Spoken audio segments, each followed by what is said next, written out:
ও তখন হচ্ছে পলিটেকনিকে পড়ে, কিশোরগঞ্জ। আমাদের বিয়েটা ওইখানেই হয়। কিশোরগঞ্জ ছিলাম 1 বছরের মতন। তারপরে তার ইন্টার্নি চলবে, তখন হচ্ছে আমি আমার বাসায় চলে আসি সাভারে। তখনও তার ফ্যামিলি স্টিল নাও জানে না যে সে বিয়ে করে ফেলছে। ওকে, 1 বছর হয়ে গিয়েছে, জানে না বিয়ে করে ফেলেছে। তো আমি আমার বাসায় থাকি। তারপর তার ইন্টার্নি শেষ হয় 3 মাস। আমরা হচ্ছে একটা ভাড়া বাসা নেই, আমার আম্মু পাপার পাশাপাশি এলাকায়।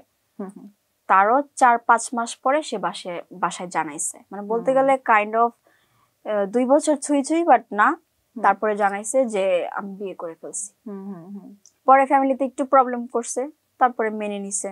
তো লকডাউনের শেষ সময় আমাকে তুলে নিয়ে যায় ওদের বাড়িতে।